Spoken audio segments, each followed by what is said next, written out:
बोलो वृंदावन बिहारी लाल की जय।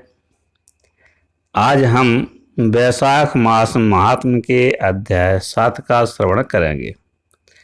अध्याय 7 में आज हम सुनेंगे राजा पुरयसा को भगवान का दर्शन, उनके द्वारा भगवत स्तुति और भगवान के वरदान से राजा की सायुज्य मुक्ति। तो आइए शुरू करते हैं। जय जय श्री राधा रमण, जय जय जुगल किशोर, जय गोपी चित चोर प्रभु, जय जय माखन चोर। बोलो वृंदावन बिहारी लाल की जय। श्रुतदेव कहते हैं कि परमात्मा भगवान नारायण 4 भुजाओं से सुशोभित थे। उन्होंने हाथों में शंख, चक्र, गदा और पद्म धारण कर रखे थे। वे पीताम्बर धारण करके बा से विभूषित थे। भगवती लक्ष्मी तथा एक पार्षद के साथ गरुड़ की पीठ पर विराजित थे। उनका दुस्सह तेज देखकर राजा के नेत्र सहसा मुंद गए। उनके सब अंगों में रोमांच हो गया और नेत्रों से अश्रुधारा प्रवाहित होने लगी। भगवत दर्शन के आनंद में उनका हृदय सर्वथा डूब गया। उन्होंने तत्काल आगे बढ़कर भगवान को साष्टांग प्रणाम किया। फिर प्रेम विह्वल नेत्रों से विश्वात्म देव जगदीश्वर श्री हरि को बहुत देर तक निहार कर उनके चरण धोए और उस जल को अपने मस्तक पर धारण किया। उन्हीं चरणों की धोवन रूपा श्री गंगा जी ब्रह्मा जी सहित तीनों लोकों को पवित्र करती हैं। तत्पश्चात राजा ने महान वैभव से बहुमूल्य वस्त्र और आभूषण तथा चंदन से हार, धूप, दीप तथा अमृत के समान नैवेद्य के निवेदन आदि से एवं अपने तन, मन, धन और आत्मा का समर्पण करके अद्वितीय पुराण पुरुष भगवान श्री हरि विष्णु का पूजन किया।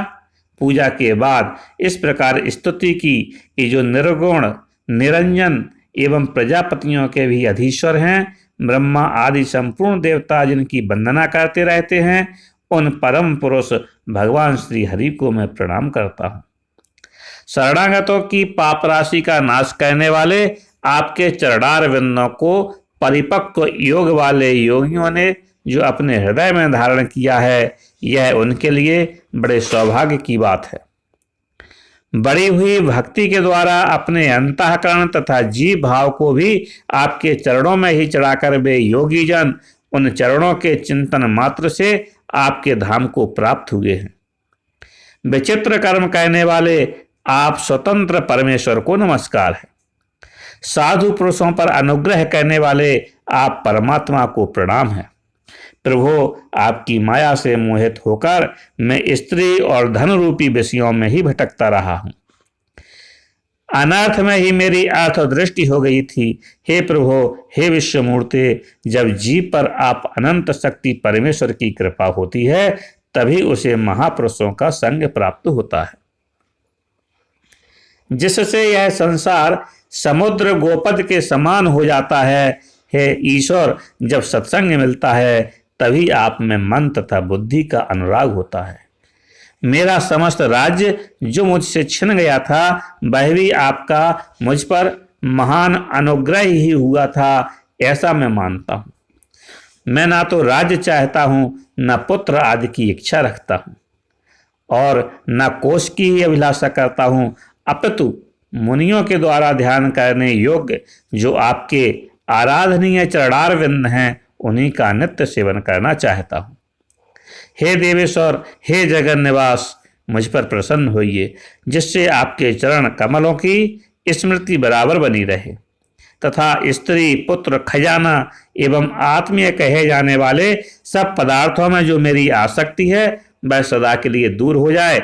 भगवान, मेरा मन सदा आपके चरणार विंदों के चिंतन में लगा रहे। मेरी वाणी आपकी दिव्य कथा के निरंतर वर्णन में तत्पर हो। मेरे ये दोनों नेत्र आपके श्री विग्रह के दर्शन में कान कथा श्रवण में तथा रसना आपके भोग लगाए हुए प्रसाद के आस्वादन में प्रवृत्त हो। हे प्रभु, मेरी नासिका आपके चरण कमलों की तथा आपके भक्तजनों की गंध विलेपन आदि की सुगंध लेने में, दोनों हाथ आपके मंदिर में झाड़ू देने आदि की सेवा में, दोनों पैर आपके तीर्थ और कथा स्थान की यात्रा करने में तथा मस्तक निरंतर आपको प्रणाम करने में संलग्न रहे। मेरी कामना आपकी उत्तम कथा में और बुद्धि अहरनिश आपका चिंतन करने में तत्पर हो। मेरे घर पर पधारे हुए मुनियों द्वारा आपकी उत्तम कथा का वर्णन तथा आपकी महिमा का गान होता रहे और इसी में मेरे दिन बीते। हे विष्णु, एक क्षण तथा आधे पल के लिए भी ऐसा प्रसंग न उपस्थित हो जो आपकी चर्चा से रहित हो। हे हरे, मैं परमेष्ठी ब्रह्मा का पद, भूतल का चक्रवर्ती राज्य और मोक्ष भी नहीं चाहता। केवल आपके चरणों की निरंतर सेवा चाहता हूँ, जिसके लिए लक्ष्मी जी तथा श्री ब्रह्मा, शंकर आदि देवता भी सदा प्रार्थना किया करते हैं। राजा के इस प्रकार स्तुति करने पर कमल नयन भगवान विष्णु ने प्रसन्न हो मेघ के समान गंभीर वाणी में इस प्रकार कहा कि हे राजन, मैं जानता हूँ तुम मेरे श्रेष्ठ भक्त हो, कामना रहित और निष्पाप हो। नरेश्वर, मुझ में तुम्हारी दृढ़ भक्ति हो और अंत में तुम मेरा सायुज्य प्राप्त करो। तुम्हारे द्वारा किए हुए इस स्तोत्र से इस पृथ्वी पर जो लोग स्तुति करेंगे उनके ऊपर संतुष्ट हो मैं उन्हें भोग और मोक्ष प्रदान करूंगा। यह अक्षय तृतीया इस पृथ्वी पर प्रसिद्ध होगी, जिसमें भोग और मोक्ष प्रदान करने वाला मैं तुम्हारे ऊपर प्रसन्न होगा। जो मनुष्य इस तिथि को किसी भी बहाने से अथवा स्वभाव से ही स्नान दान आदि क्रियाएं करते हैं, वे मेरे अविनाशी पद को प्राप्त होते हैं। जो मनुष्य पितरों के उद्देश्य से अक्षय तृतीया को श्राद्ध करते हैं, उनका किया हुआ वह श्राद्ध अक्षय होता है। इस तिथि में थोड़ा सा भी जो पुण्य किया जाता है उसका फल अक्षय होता है। हे नृपश्रेष्ठ, जो कुटुंबी ब्राह्मण को गाय दान करता है उसके हाथ में सब संपत्तियों की वर्षा करने वाली भुक्ति और मुक्ति भी आ जाती है। जो वैशाख मास में मेरा प्रिय कहने वाले धर्मों का अनुष्ठान करता है उसके जन्म, मृत्यु, जरा, भय और पाप को मैं हर लेता हूँ। हे अनग, यह वैशाख मास मेरे चरण चिंतन की ही भांति ऐसे सहस्त्रों पापों को हर लेता है जिनके लिए शास्त्रों में कोई प्रायश्चित नहीं मिलता है। राजा को यह वरदान देकर देवादिदेव भगवान जनार्दन सबके देखते देखते वहीं अंतर ध्यान हो गए।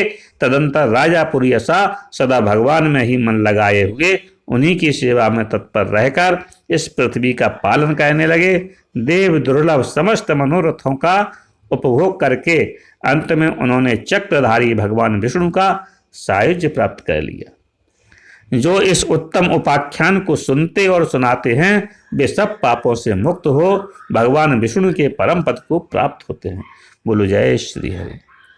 गोविंद बोलो, हरि गोपाल बोलो, गोविंद बोलो, हरि गोपाल बोलो, राधा रमण हरि गोविंद बोलो।